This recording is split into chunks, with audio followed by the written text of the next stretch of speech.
Eu não sei como você chega na presença do Senhor quando se trata de Santa Ceia, mas eu quero te falar que eu queria de alguma forma te estimular, talvez através dessa palavra hoje, a você chegar com uma expectativa, um coração, sabe, desejoso de participar desse momento. Desde que eu me princípios da Santa Ceia, sabe, pessoal, eu tenho me esforçado, eu tenho de alguma forma entendido e vivido intensamente o propósito da Santa Ceia. Eu sei que muitos acham que o fato só de estar aqui, de ministrar o pão e o vinho, ou o corpo, o sangue de Jesus, é o suficiente. Mas lá em 1 Coríntios 11, a Bíblia fala que muitos já morreram e muitos estão doentes pela questão de não discernir aquilo que a Santa Ceia ela tem como propósito sobre a nossa vida. Amém? E eu queria, nessa noite, poder de alguma forma ministrar isso, compartilhar isso com vocês com a ajuda do Espírito Santo. Amém? Vocês estão com o coração aberto para receber a palavra? Então feche seus olhos, curva sua cabeça, por favor. Pai, eu te dou graças, Senhor. Bom Deus, eu te agradeço pela tua palavra, te agradeço por aquilo que o Senhor vai ministrar ao coração da tua igreja.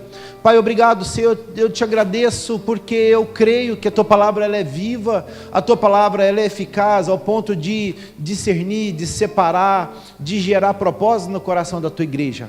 Então, Pai, eu te peço que o coração deles seja uma terra fértil, para receber aquilo que o Senhor tem para ministrar. Meu Deus, em nome de Jesus, que nenhum dos teus filhos saia da mesma forma que entraram, que nenhum dos teus filhos saiam, Pai, às vezes machucado ou ferido, ou às vezes com princípios de uma morte espiritual. Eu te peço que essa palavra que nós vamos receber hoje do Senhor, através do teu Espírito, ela seja vida dentro de nós, Pai. Então eu te peço que haja um tempo de preparação aqui, os teus anjos estejam acampados ao redor dessa igreja, uma atmosfera que só o Senhor pode promover, meu Pai, uma atmosfera de adoração, céus desçam sobre nós, com portas do céu estejam abertas sobre a nossa vida, Pai, para que a gente possa receber o melhor do Senhor. Então, Pai, eu te peço, coloca os corações, a mente, os ouvidos, os olhos da tua igreja, do teu povo, voltado para a tua palavra, Pai. Eu declaro esse tempo consagrado a Ti, um tempo do Senhor, Pai. Tenha toda a liberdade, Espírito Santo, em nosso Senhor Jesus, de agir sobre a tua igreja. Pai, nós sabemos que o teu Filho é o pão vivo, o pão que traz vida sobre nós. Então nós entendemos, Pai, que esse pão vivo, que essa vida, ela gera, Pai, em nós um novo modo de pensar, uma nova dimensão, Pai, um novo tempo, uma nova forma de experimentar, de viver o melhor do Senhor. Então, Deus, eu já declaro pessoas sendo curadas nessa noite. Pai, eu declaro pessoas recebendo da resposta, recebendo da provisão, recebendo tudo aquilo que veio buscar. Pessoal, eu vejo pessoas agoniadas aqui, aflitas, que vieram em busca de uma palavra. Se você puder pôr sua mão no coração, faça diferente, a igreja toda coloque, porque aí a gente não vai discernir quem é essas pessoas. Mas coloque a mão no coração e peça para que Deus fale contigo essa noite. Eu tenho certeza que Ele vai falar, mas gere esse vínculo, gere essa intimidade com Ele, amém? Pai, em nome de Jesus, Pai, que todo espírito, Pai, que tem entristecido o teu povo, Pai, que toda opressão seja, Pai, arrancada do teu povo, no meio do teu povo, que nós possamos entender que o teu Filho é a nossa provisão, que o teu Filho é o nosso socorro, que o teu Filho é a resposta de todas as nossas orações, meu Pai. Oh Deus, em nome de Jesus, que a tua igreja receba essa palavra, de uma forma que alimente eles, Pai, espiritualmente, e que eles saiam daqui confiantes, plenos daquilo que só o Senhor pode oferecer e dar sobre eles, Pai, em nome de Jesus, amém, igreja, aleluia. Você trouxe Bíblia? Você pode abrir sua Bíblia no Evangelho de João, por favor? Abra sua Bíblia no Evangelho de João. Aqueles que trouxeram a Arca da Aliança, abra também no Evangelho de João. Versículo 35. Falei não? Capítulo 6, versículo 35. Aleluia. Vocês já acharam? Evangelho de João, capítulo 6, versículo 35. Então Jesus declarou: eu sou o pão da vida. Aquele que vem a mim nunca terá fome, aquele que crê em mim nunca terá sede. Posso repetir? Então Jesus ele disse, ele declarou: eu sou o pão da vida, Aquele que vem a mim nunca, você pode dizer comigo, nunca terá fome, e aquele que crê em mim, de novo, nunca terá sede. Louvado seja Deus. Se nós percebemos já de início, a gente já tem a certeza de que aquele que crê em Jesus, ele nunca terá fome e ele também nunca terá sede. Então, automaticamente nós percebemos, igreja, que o Senhor é um Senhor de palavras, um Senhor de promessa, amém? Então ele já traz o convencimento sobre a nossa vida de que se nós estivermos em Cristo, nunca, nem fome e nunca teremos sede. Agora eu quero entrar nesse contexto do Evangelho de João, para que a gente possa entender o porquê que Jesus Cristo ele disse isso a uma multidão de judeus, amém? Aonde que depois dessa multidão sobraram só 12 discípulos, amém? Se você perceber, no início do Evangelho de João, nós não vamos ler, mas eu vou entrar nesse contexto, a Bíblia fala sobre uma multiplicação de pão, amém? Lá em Tiberíades, no mar de Tiberíades, aonde ele alimentou 5.000 pessoas, homens, sem contar crianças e mulheres, e através de 5 pães, e através de 2 peixes, a Bíblia nos mostra que Jesus, sabendo o que ele iria fazer, a Bíblia, graças a Deus, ela nos traz essa resposta, falando que Jesus já sabia qual seria a posição dele em relação àquela ação. A Bíblia nos mostra de que aquelas pessoas se alimentaram e ainda sobraram o suficiente para outras ocasiões, amém? Então nós entendemos que o nosso Senhor, o nosso Jesus é um Jesus de provisão sobre a nossa vida, amém? Por mais que às vezes seus olhos não alcancem, não consiga ver, não consiga enxergar o que Deus pode fazer sobre a sua vida, nessa noite eu quero te trazer um convencimento daquilo que Jesus ele pode ser para você, ou que ele já é para você, e talvez você não esteja entendendo, amém? Então, se você perceber, nós voltando a trazer o contexto, a Bíblia nos fala que Jesus alimentou uma multidão de pessoas, amém? E mais adiante, depois dessa multidão, do mar Tiberíades, ele foi para Cafarnaum, e ali os discípulos foram à frente de um barco. Chegando à noite, Jesus ele andou sobre as águas, chegando ao encontro dos discípulos do Senhor, e na manhã seguinte, quando aquela multidão que se alimentou daquele milagre de Jesus, viu que Jesus não estava lá, mas que existia só um barco, eles entenderam de que Jesus, de alguma forma, ele promoveu algum outro milagre, amém? Não existia 2 barcos, ou seja, para Jesus estar em Cafarnaum, ou ele andou sobre as águas, ou alguém buscou ele, só que a Bíblia nos traz a certeza de que ele foi sobre as águas, caminhando, andando, até chegar aos seus discípulos, quando a própria Bíblia fala que eles andaram de 5 a 6 mil quilômetros, remando já, né? Não digo andando, mas navegando 5 e 6 mil quilômetros. Louvado seja Deus. Agora eu quero entrar no contexto, no versículo 25 do Evangelho de João, capítulo 6, né? Nós vamos ficar nele. No Evangelho de João, capítulo 6, versículo 25. Está comigo? A Bíblia diz o seguinte: quando o encontraram do outro lado do mar, perguntaram: mestre, quando chegastes aqui? E Jesus respondeu: a verdade é que vocês estão me procurando não porque viram sinais miraculosos. Eu vou repetir isso. A verdade é que vocês estão me procurando não porque viram sinais miraculosos, mas porque comeram os pães e ficaram satisfeitos.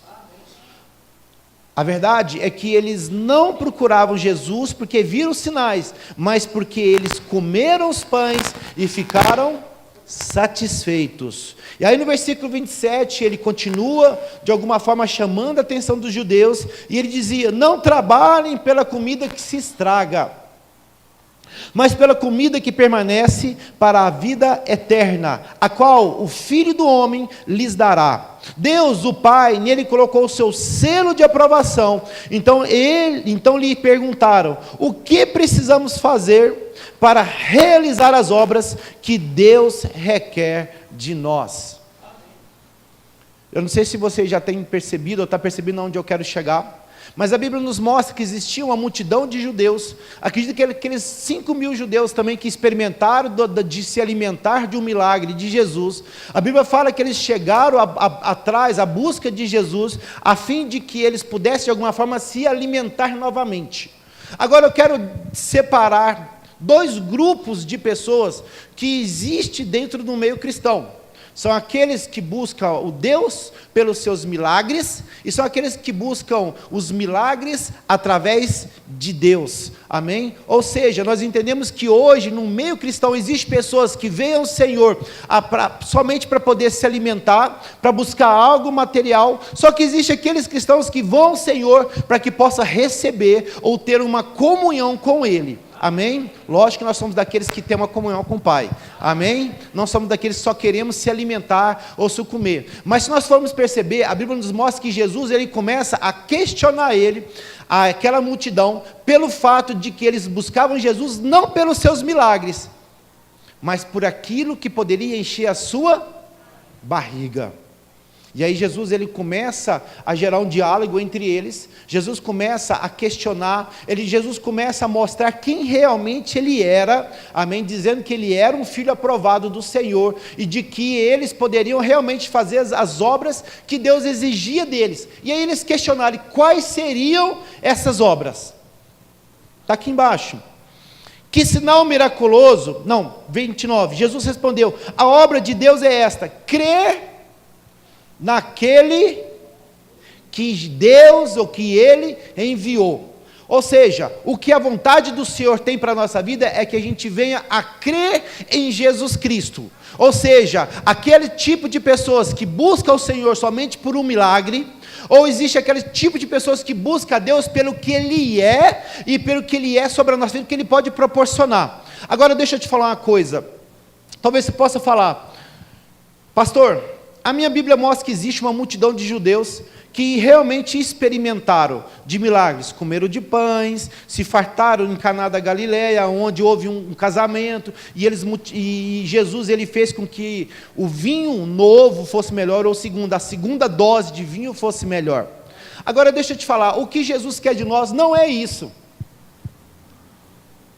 O que Jesus quer de nós não é que a gente venha buscar Ele pelo que Ele pode promover para a nossa vida, ou seja, pelo aquilo que Ele pode saciar a nossa fome natural.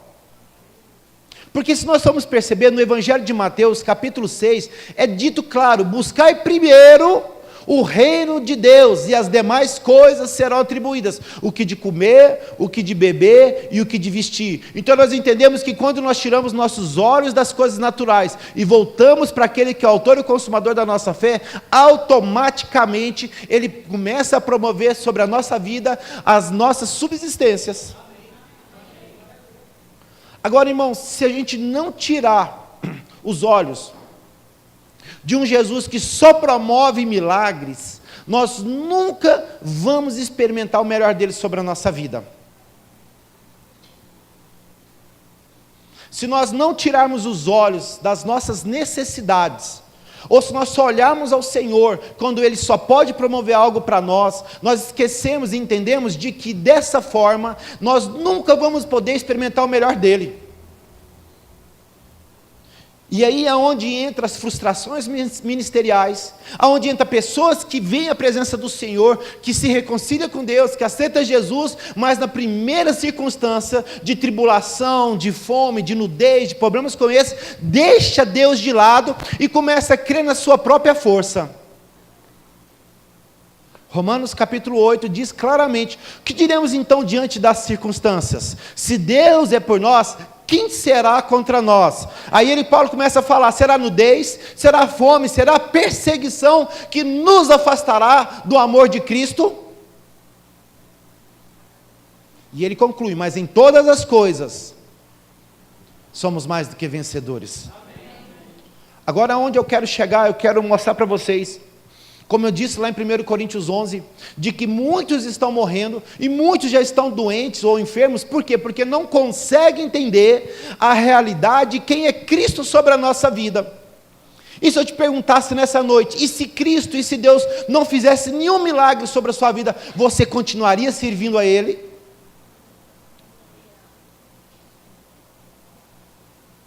E se Deus não fosse um Deus que achasse que agora não seria o momento certo de te abençoar?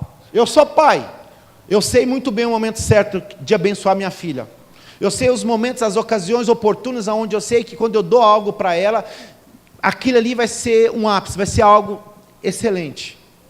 Agora eu te digo o seguinte: e se Deus, como Pai, achar que talvez não seja o momento, e por essa razão dele não te abençoar, ou dele não promover algo sobre a sua vida, ou talvez que você não enxergue aquilo que ele está fazendo sobre a sua vida, a minha pergunta é justamente essa: você continuaria servindo e seguindo a Jesus como seu Senhor? Porque era justamente isso que Jesus questionava naquela hora. Você serve a Ele por qual razão? Você serve a Jesus porque Ele tem te alimentado, Ele tem enchido a sua barriga, tem saciado o seu estômago?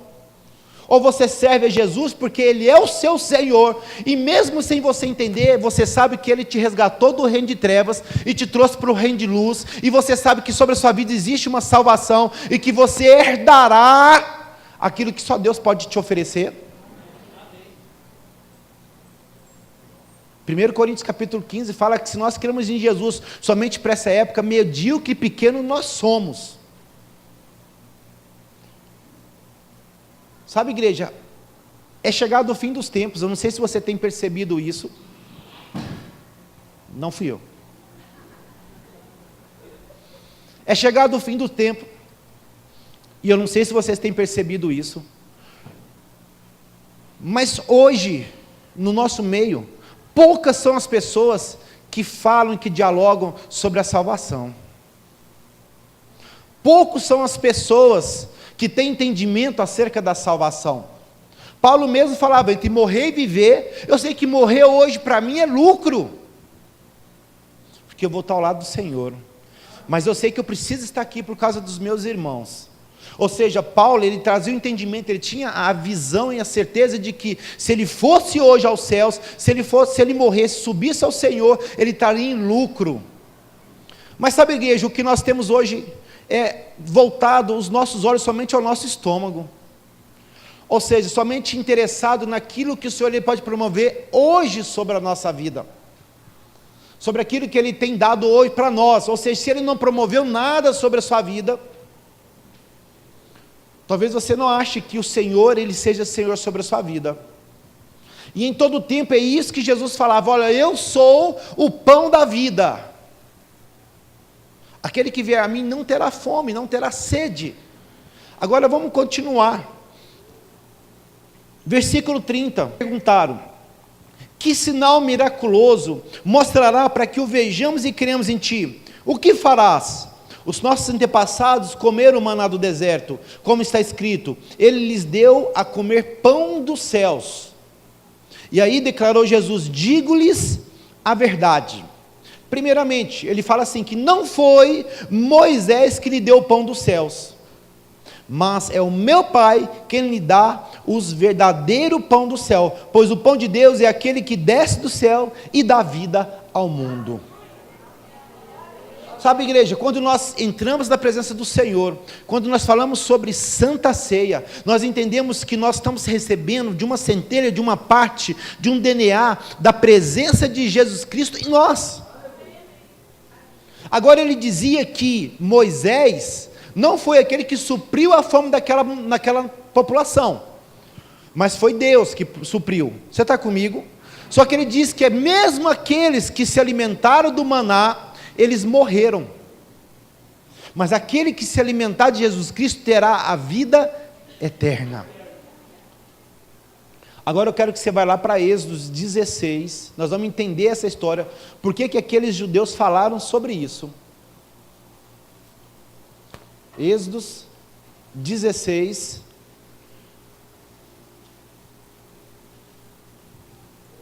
versículo 1, está comigo? Toda a comunidade de Israel partiu de Elim e chegou ao deserto de Sim, que fica entre Elim e o Sinai. Foi no 15º dia do segundo mês, depois que saíram do Egito. No deserto, toda a comunidade de Israel reclamou a Moisés e Arão. Disseram-lhe os israelitas: quem dera a mão do Senhor nos tivesse matado no Egito, Lá nos sentávamos ao redor das panelas de carne e comíamos pão de verdade, mas vocês nos trouxeram a este deserto para fazer morrer de fome toda a essa multidão. Como esses dias nós ouvimos na conferência, Moisés era o contato entre o homem e Deus, amém? Se aquela população de Israel quisesse falar com Deus, era através de Moisés que Deus falava com aquela população, amém? Agora, diante daquele murmúrio, diante daquela reclamação onde eles não tinham o que comer, eles falavam, quem dera nós estivéssemos lá, ou morrido, porque lá seria o melhor lugar, o melhor caminho. Deus ouve a reclamação deles, e responde eles de uma forma muito simplista, aonde está a chave de toda a nossa vida hoje, para que a gente possa agradar a Deus. Versículo 4, disse porém o Senhor a Moisés, eu lhes farei chover pão do céu. Preste atenção, Deus não é homem que minta, e nem tampouco volte atrás com suas promessas. Uma vez que ele diz que fará chover pão dos céus, ou seja, mais cedo ou mais tarde, vai chover pão do céu, amém? O tempo de Deus é o tempo Kairos. Nós entendemos que o tempo de Deus não é nem amanhã e nem ontem, é o momento que Deus decide fazer. Aquele é o momento oportuno, o momento certo que Deus olhou para você e decidiu te abençoar. Então não é o seu tempo, é o tempo de Deus. Só que olha só, eu lhes farei chover pão do céu, o povo sairá e recolherá diariamente a porção necessária para aquele dia. A porção necessária para aquele dia. Aí está a chave de todas as coisas. Deus falou que faria chover pão dos céus e de que Ele traria provisão necessária para o dia. Vocês vão entender. Com isso os porei à prova para ver se seguem as minhas instruções. Ou seja, através dessa decisão de Deus, Ele colocaria o povo de Israel à prova. Pastor, em que situação? Justamente naquela onde a Bíblia diz que Deus daria a provisão do... Aí você poderia falar, pastor, mas Ele não poderia dar uma provisão mensal? Ele não poderia dar uma provisão anual ou semanal? Ele não poderia chover pão do céu suficiente para que a gente possa se encher e possa se abastecer, para que amanhã a gente não precise pedir novamente e possa viver aquilo que Deus tem dado para nós? Poderia ser, não poderia? Vocês concordam comigo? Só que Deus queria ver a fidelidade daquele povo. E através dessa ação de Deus, quando Ele daria provisão diária, Ele estaria mostrando para aquela população que Ele é aquele que traz a provisão e supre a necessidade do seu povo. A partir do momento que você tira os olhos da necessidade, da provisão de Deus, ou daquele Deus que que possa nos abençoar, nós deixamos de servir a Ele. Talvez coincidentemente, eu não sei se aconteceu isso com você, eu tenho certeza que não acontece isso sobre nós. Quando o Senhor começa a te abençoar de uma certa forma, que você deixa até de orar.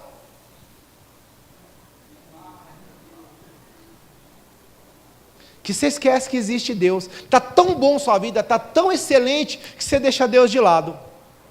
Será que Deus não tinha essa visão também? Será que Deus talvez não imaginaria isso? Sabe, igreja, nós já passamos por experiências como essa. Eu já contei esse testemunho, não vou contar de novo, amém? Mas nós tivemos um baque financeiro na nossa empresa que nos assustou muito. Por quê? Porque as coisas estavam indo tão bem, mas tão bem, mas tão bem, que nós esquecemos que Deus era aquele que trazia a provisão sobre a nossa vida. E deixamos de orar, deixamos de buscar o Senhor, deixamos de jejuar, e só estávamos desfrutando daquela provisão. De repente, veio a foice. Aí você pode falar, pastor, mas Deus fez isso? Nunca na vida Ele faria algo desse jeito. Mas sabe, igreja, o diabo ele sabe também das coisas. Eu não sei se você sabe, ele te visita também. Como ele visitou a vida de Jó, aquele servo seu, bom e fiel. Deixa eu te falar uma coisa. Naquela hora, quando aconteceu tudo sobre a nossa vida, a gente percebeu que nós estávamos extremamente desprotegidos da cobertura espiritual de Deus. Foi aonde nós nos atentamos e começamos novamente a nos repaginar nossa vida, começamos a deixar tudo de lado, e começamos a nos atentar de que Deus é o Deus da provisão, então é a Ele que os nossos olhos têm que estar, é a Ele que nós temos que prestar culto, adoração, é a Ele que nós temos que depender de todas as coisas. E o que aquele povo lá em Cafarnaum queria, era não depender de Deus, ele queria somente que Deus, que Jesus se alimentasse, enchesse a pança dele, e isso era o suficiente. Ficou alguém aqui? Amém. E talvez a pergunta dessa noite seja justamente essa: você tem confiado em Deus o suficiente para entregar sua vida a Ele? Você tem confiado em Deus o suficiente para que não seja pelo seu braço, não seja pela sua força, mas seja pelo poder do Senhor, do Espírito Santo, que todas as coisas acontecerão sobre a sua vida? Ou você tem se esforçado, ou você só tem buscado a Deus no momento que as coisas apertam para o seu lado, e você tem buscado Ele, a fim de que Ele possa suprir a sua fome, ou a sua necessidade, do jeito que você quiser. Porque na verdade, se nós formos estudar lá, você vai perceber que as pessoas buscavam só o interesse natural, material das coisas de Deus. Eles não queriam Jesus como o seu Senhor, eles não queriam Deus como o seu Deus. Ou seja, enquanto vai bem, eu estou indo bem, eu sou bom, eu faço as coisas do meu jeito, eu tenho braço, eu tenho saúde, vai muito bem, obrigado, eu não preciso de Deus, não. Mas eu falo que até o ateu é crente, porque você fala assim, não, eu não creio em Deus não, mas de repente você fala assim, ó, se Deus quiser. Alguém já viu isso? Aí você fala assim, não, isso aí não é ateu não, isso aí tem um pouquinho de crente dentro dele. Porque até o que é ateu é falar, se Deus permitir, se Deus abençoar, as coisas vão dar certo. Está comigo? Vou voltar ao versículo 4, para a gente continuar no contexto. Disse, porém, o Senhor a Moisés, eu lhes farei chover pão do céu, o povo sairá e recolherá diariamente a porção necessária para aquele dia. Com isso os porei à prova, para ver se segue as minhas instruções, os meus mandamentos, as minhas leis. No 6º dia trarão para ser preparado o dobro do que recolhem nos outros dias. Por quê? Porque o 7º dia eles tinham como lei não trabalhar, eles não poderiam sair da sua tenda. Até nisso Deus pensou. Ó, no 6º dia recolhe o dobro. Porque aquilo que só serve para um dia, vai servir para 2, ou seja, no 1º dia da semana, eu voltarei a fazer chover pão do céu. Agora igreja, se o Senhor, que é o nosso Deus, o El Shaddai, o Adonai, o meu Deus, todo poderoso, que nós sempre cantamos essa música, se eu não me engano hoje, quando as coisas saem da nossa vontade, nós achamos que Deus não se faz presente sobre a nossa vida. Atire a primeira pedra. Quem nunca pensou isso? Porque se Ele disse que faria chover, e que Ele traria a provisão necessária do nosso dia, meu irmão, o que tem te preocupado? O que tem feito você perder a visão das coisas de Deus? O que tem feito você se inquietar, perder suas noites de sono, não conseguir entender que Deus é o Deus da provisão sobre a tua vida? E olha só, no versículo 13, continuando em Êxodo 16, fala o seguinte: no final da tarde apareceram cordonizes que cobriram o lugar onde estavam acampados. Deus cumpriu com a sua promessa, amém? Ao amanhecer havia uma camada de orvalho ao redor do acampamento. Depois que o orvalho secou, flocos finos semelhantes a geada estavam sobre a superfície do deserto. Quando os israelitas viram aquilo, começaram a perguntar uns aos outros: o que é isso? E você sabia que a tradução de maná é justamente isso? Maná traduz como o que é isso? Então você tem que perguntar, por que colocaram o nome de maná? Porque a maná em hebreu traduz como? Porque não tinha uma definição, amém? Era aquilo, amém? Mas que alimentava o povo, amém? Onde eu parei? Quando os israelitas viram aquilo, começaram a perguntar uns aos outros: o que é isso? Pois não sabiam do que se tratava. Disse-lhes Moisés: este é o pão que o Senhor lhe deu para comer. Assim ordenou o Senhor: cada chefe de família recolha quanto precisar, um jarro para cada pessoa da sua tenda. Os israelitas fizeram como lhe fora dito. Alguns recolheram mais, outros menos. Quando mediram com um jarro, quem tinha recolhido muito, não teve demais. E não faltou a quem tinha recolhido pouco. Cada um recolheu quanto precisava. Versículo 19, de Êxodo 16. Ninguém deve guardar nada para a manhã seguinte, ordenou-lhe Moisés, porque Deus tinha falado isso: não guarde, e Moisés somente foi o interlocutor, ele falou: olha, não guarde também, amém? Versículo 20, está aí: todavia, algum deles não deram atenção a Moisés, eita, e guardaram um pouco até a manhã seguinte, mas aquilo criou bicho e começou a cheirar mal, por isso Moisés irou-se contra ele. Ou seja, aquela nação, mesmo andando sobre sombras que o Senhor proporcionava, à noite uma labareda, uma tocha de fogo que aquecia eles, não conseguia entender, ou não conseguia viver aquelas promessas que Deus tinha sobre a sua vida. Por quê? Porque os olhos deles só estavam nas coisas naturais. E sabe, igreja, enquanto você estiver com os seus olhos naturais, você nunca vai experimentar o favor de Deus sobre a sua vida. Você sabe por quê? Nós estamos numa época da graça do Senhor, e a graça, como nós batemos muito nessa tecla, é um favor imerecido. Deus, ele não vai achar mérito em você para decidir te abençoar. A única coisa que Ele pede é que você seja fiel às suas instruções. Ou seja, o que Ele quer? Que você viva com aquilo que Ele tem te abençoado, com aquilo que Ele tem posto sobre a sua vida, e que o espírito de ingratidão, ele não faça parte da sua vida. Está comigo? Versículo 27... diz o seguinte: apesar disso, alguns deles saíram no 7º dia para recolher, mas não encontraram nada. Então o Senhor disse a Moisés: até quando vocês se recusarão a obedecer aos meus mandamentos e às minhas instruções? Talvez essa pergunta vamos fazer para nós: até quando nós vamos recusar em obedecer às instruções do Senhor? Muitos dizem que os dias estão maus, amém? Que talvez não esteja como a gente queria, com a forma como a gente quer. Mas eu te pergunto: você tem visto Deus como aquele, como o Clães disse, aquele que dá a semente ao que semeia? Você tem vivido aquilo em Gálatas capítulo 6, que de Deus não se zomba, que se você colhe, planta na carne colherá tempestade, se você colhe no espírito, colherá no espírito, e no tempo certo Deus te abençoará se você não desanimar. Ou seja, Deus nunca vai deixar de te abençoar. Deus nunca vai deixar de suprir aquele que planta uma semente, porque você é filho de Deus. Agora a diferença está no tempo que Deus imprime sobre a nossa vida. Porque talvez nós não conseguimos esperar o favor de Deus sobre a nossa vida.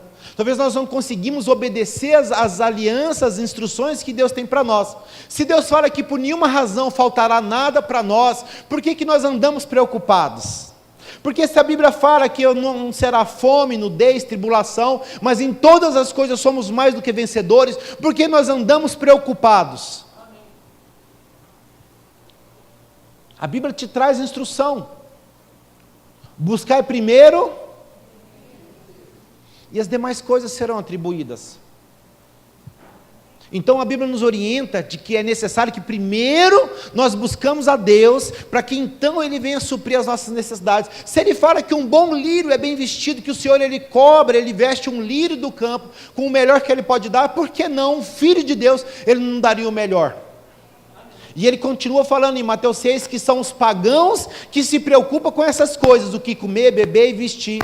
Ei, igreja, são os pagãos a quem Deus atribui o título daqueles que se preocupam com o que comer, beber, vestir. Agora, eu não sei se você sabe o que é ser pagão, mas pagão é não ter Deus. Como está a sua vida? Como está o seu trabalho? Como está a sua casa? Como está o seu relacionamento? Meu irmão, é no Senhor que você vai se amparar, é em Deus que você vai se apoiar, é em Deus que você vai lançar sobre Ele todas as suas inquietudes, as suas preocupações, porque Ele é aquele que vai suprir as suas necessidades. É Ele que vai fazer com que a sua vida se torne diferente. Mas enquanto você estiver olhando a Deus somente pela sua fome, pelas coisas naturais, você não pode experimentar o melhor de Deus, porque a Bíblia fala que para fazer a vontade de Deus é necessário que você creia em Jesus Cristo. Creia em Jesus Cristo. Pastor, minha vida está um problema, o senhor está pregando aí, eu estou entendendo tudo que o senhor está falando, mas o senhor não vive o que eu vivo, o senhor não sabe que amanhã tem uma conta para pagar, o senhor não sabe que amanhã eu tenho um problema para resolver. Meu irmão, deixa eu te falar uma coisa, leva os seus problemas a Deus, coloca sobre Ele, deposita sobre Ele todas as suas ansiedades. Talvez você fale, pastor, você não sabe nada disso. Eu sei, irmãos, eu tenho uma vida, eu tenho uma família, eu zelo por ela, e eu sei o que é passar fome, eu sei o que é ter tribulação, eu sei o que é viver essas realidades, porque eu vivo uma realidade natural. Por mais que criamos no espiritual, nós vivemos algo natural. Mas então eu aprendi diante das minhas necessidades que só o Senhor, que eu tenho que depositar sobre Ele todas as expectativas. Eu não gero expectativa no homem, eu não gero expectativa no irmão, eu não gero expectativa no meu trabalho, mas eu gero expectativa naquele que pode fazer sobre a minha vida. Por isso, às vezes você pega a gente dando risada por aí, mesmo pau quebrando, a gente está lá rindo à toa. Por quê? Porque o meu coração está lá. Agora a Bíblia fala que um bom homem sabe tirar coisas boas e coisas ruins de um tesouro, de um baú. Meu irmão, o que você está tirando de dentro desse baú? Porque a Bíblia fala que aonde tiver o seu coração, ali está o seu tesouro. Ei! Aonde está o seu coração, ali está o seu tesouro. Se o seu coração estiver nas coisas materiais, meu irmão, Deus não é o primeiro plano da sua vida.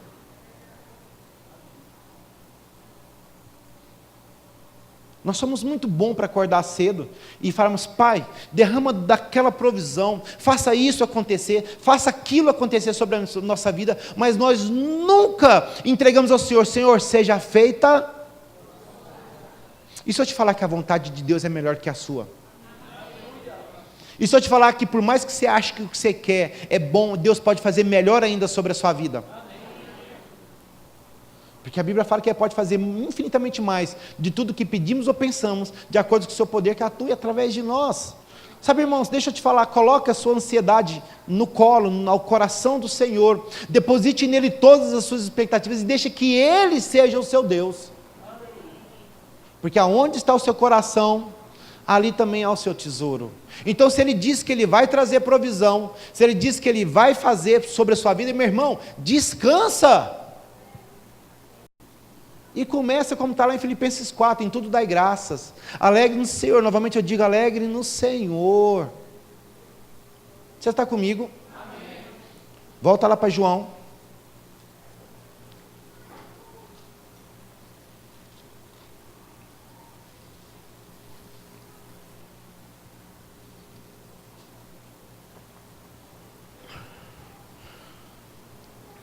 Está comigo? Versículo 35 do Evangelho de João, capítulo 6.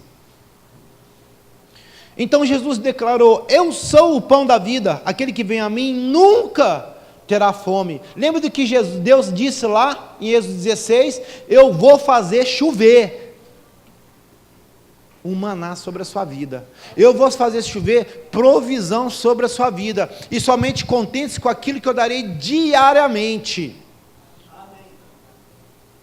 E ele diz aqui, eu sou o pão da vida, aquele que vem a mim, nunca terá fome, e aquele que crê em mim, nunca terá sede. Mas, como ele disse, vocês me viram, mas ainda não creem. Ei, Vocês me viram, mas ainda não creiam. E você quer ver o que está ligado isso aqui? Abre o seu Evangelho de Marcos, capítulo 6, do versículo 1. Eu vou lá também. Eu ia só narrar, mas eu acho que para narrar eu não estou muito bom não. Então vamos ler. Marcos capítulo 5, diz o seguinte: eles atravessaram o mar e foram para a região dos Gerazenos. Quando Jesus desembarcou, um homem com um espírito imundo veio do sepulcro ao seu encontro. Este homem vivia nos sepulcros e ninguém conseguia prendê-lo, nem mesmo com correntes, pois muitas vezes lhe haviam sido acorrentados pés e mãos. Mas ele arrebentara as correntes e quebrara os ferros dos seus pés. Ninguém era suficientemente forte para dominá-lo. Noite e dia ele andava gritando e cortando-se com pedra entre os sepulcros e nas colinas. Quando ele viu Jesus de longe, correu e prostrou-se diante dele e gritou em alta voz: que queres comigo, Jesus, Filho do Deus Altíssimo? Rogo-te, por Deus, que não me atormentes. Pois Jesus lhe tinha dito: saia desse homem, espírito imundo. Então Jesus lhe perguntou: qual é o seu nome? E o meu nome é Legião, respondeu eles, porque somos muitos. E implorava Jesus com insistência que não os mandasse sair daquela região. Uma grande manada de porcos estava pastando numa colina próxima. Os demônios imploraram a Jesus: manda-nos para os porcos, para que entremos neles. Ele lhes deu permissão e os espíritos imundos saíram e entraram nos porcos. A manada de cerca de 2.000 porcos, fala comigo, 2.000 porcos, glória a Deus, atirou-se precipício abaixo em direção ao mar e nele se afogou. Fica comigo. O que nós entendemos? Que existia um endemoniado, que estava com uma casta, uma legião de demônios sobre ele, e Jesus passando por lá, ele expulsou aqueles demônios daquele homem, e ele automaticamente foi curado daqueles demônios, amém? E aí aqueles demônios pediram para que eles não saíssem daquela região, e aí o que Jesus fez? Deu permissão para que eles entrassem em uma manada de 2.000 porcos. Alguém sabe quanto custa um porco hoje aqui? Sério mesmo, 600 reais? Então vamos lá, guarda esse número. Quem pode calcular 600 por 2? 600 por 2.000, quem? 600 por 2, 12. Gente, 600 vezes 2.000, 120 mil. Está comigo? Não quero pagar de Dilma aqui não, gente. Estou pagando, né? 120 mil, certo? Pronto. 1.200.000? Quem dá mais? Pronto, 1.200.000 reais. Repete comigo, 1.200.000 reais. Pronto. Agora preste atenção, guarde esses números ao seu coração. Os que cuidavam dos porcos fugiram e contaram esses fatos na cidade e nos campos, e o povo foi ver o que havia acontecido. Quando se aproximaram de Jesus, viram ali o homem que fora possesso da legião de demônios, assentado, vestido e em perfeito juízo, ficaram com medo. Os que estavam presentes contaram ao povo o que acontecera ao endemoniado, e falaram também sobre os... Está aqui o segredo da coisa. E falaram também sobre os porcos. Então o povo começou a suplicar a Jesus que saísse do território. Eu não sei se você pegou a visão já da palavra. Mas o que a Bíblia nos fala, que aqueles gerazenos, eles não tinham os olhos no Senhor. Porque no momento aonde aqueles que cuidavam dos porcos, chegou para eles e falou: olha, esse cara expulsou os demônios daquele homem, e automaticamente eles tiveram medo daquela ação, medo de Jesus, medo do que ele fez, mas isso não era o suficiente, e eles disseram o que aconteceu com os porcos. O que aconteceu com os porcos? Qual foi o prejuízo? E aí o que eles fizeram? Vai embora daqui agora. Mas estava nas suas finanças, no seu umbigo, no seu estômago, naquilo que é natural. E se eu te perguntasse, se Deus chegasse para você e falasse que para expulsar o demônio do irmão era necessário que você desse algo seu, como Abraão ofereceu o seu filho,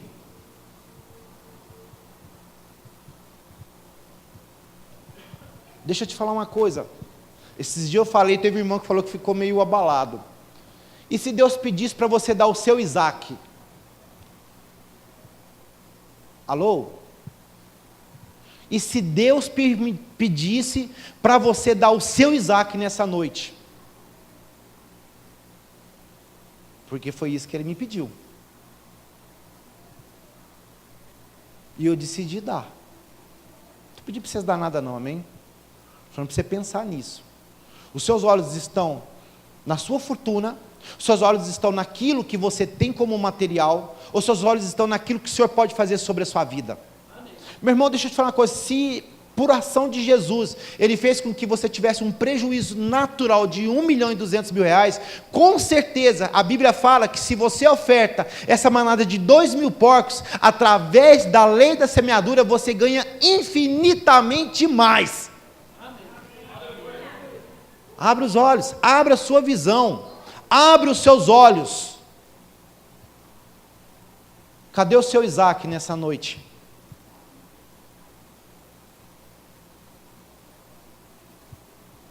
Porque você pode ter certeza, Deus vai te pedir.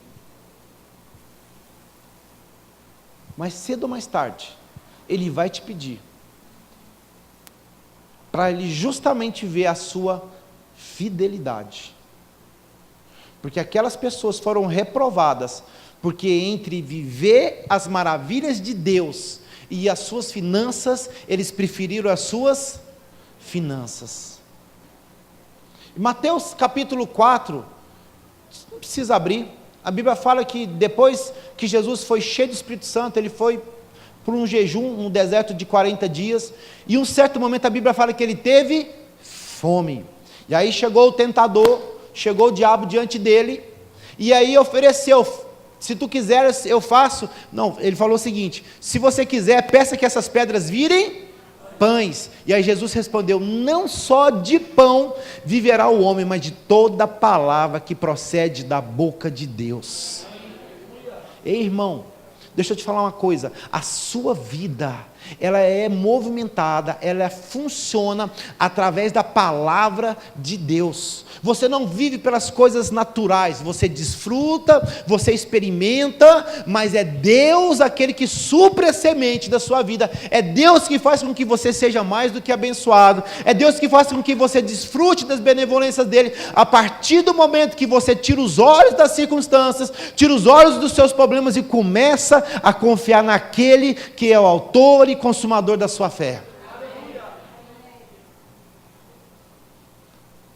Deus vai cobrar o seu Isaac. Dá um sorrisinho para mim. Se já não cobrou. E talvez fomos reprovados, ou talvez fomos aprovados. Porque enquanto você estiver com os olhos no natural, nenhuma igreja vai prestar para você, todo pastor vai ser sem vergonha na sua vida, todo seu irmão é pior do que você, porque a gente sempre acha que depois que a gente se converte, a gente somos os melhores, né? Lógico, a gente sempre pensa isso, né? Enquanto seus olhos estiverem no natural, você nunca vai experimentar o amor de Deus. João.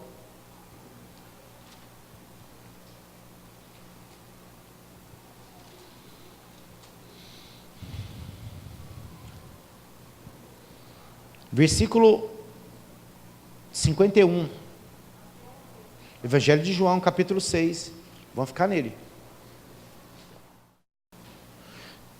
Evangelho de João, capítulo 6, versículo 51, diz: Eu sou o pão vivo que desceu dos céus. Se alguém comer deste pão, viverá para sempre. Este pão é a minha carne, que eu darei pela vida do mundo. Aí no versículo 54 ele continua: Todo aquele que come a minha carne e bebe o meu sangue, tem a vida eterna, e eu o ressuscitarei no último dia, pois a minha carne é a verdadeira comida, e o meu sangue é a verdadeira bebida. Todo aquele que come a minha carne e bebe o meu sangue, permanece em mim e eu nele, da mesma forma como o Pai que vive me enviou, e eu vivo por causa do Pai, assim aquele que se alimenta de mim, viverá por minha causa. Este é o pão que desceu dos céus. Os antepassados de vocês comeram maná e morreram, mas aquele que se alimenta deste pão, viverá para sempre.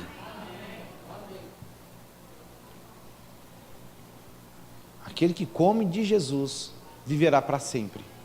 E aí ele traz o paralelo entre comida e bebida. E nós sabemos que através do corpo de Jesus Cristo,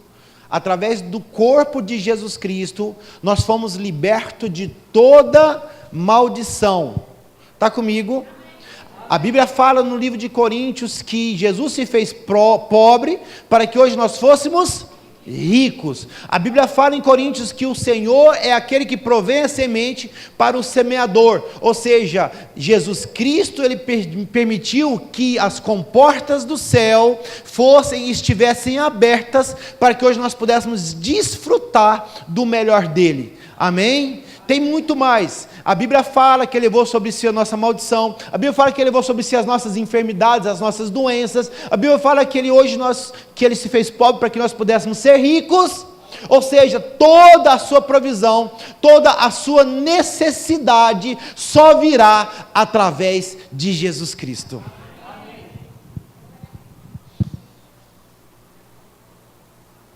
Um dia eu viajei para Capitólio com a minha filha, e minha esposa foi junto.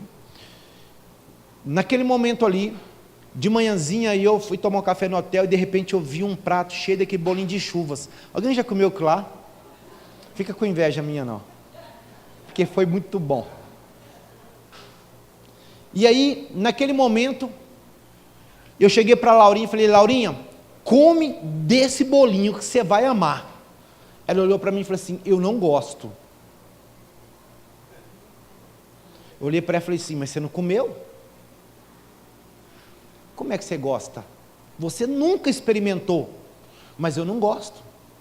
Falei: então você vai fazer um compromisso comigo. Você vai experimentar. E se você gostar, você vai comer mais. Conclusão, ela pegou uma pontinha e pôs. E de repente com um semblante sem gracinha, né? Porque ele tinha pagado um mico para mim. Ela pegou e pôs inteiro na boca e comeu e falou: papai, o que é isso? Isso é uma delícia. Chegando em Uberlândia, eu vou pedir para minha avó fazer mais. Ei, eu sei que é um paralelo meio diferente, mas com Jesus não é diferente dessa visão. Talvez você olhe e fale assim: eu não quero. Mas no momento que você entender quem é Jesus sobre a sua vida, você vai chegar na sua casa, você vai querer mais. Você vai chegar no seu trabalho, você vai querer mais. Vai chegar na sua igreja, você vai querer mais. Irmãos, talvez é porque você não tenha experimentado desse bolinho que é Jesus Cristo. Mas na hora que você experimentar dele, você não vai querer parar de comer mais. Você nunca comeu. Talvez seja o dia. Talvez seja a hora de você experimentar dessa suficiência de Jesus Cristo. Amém?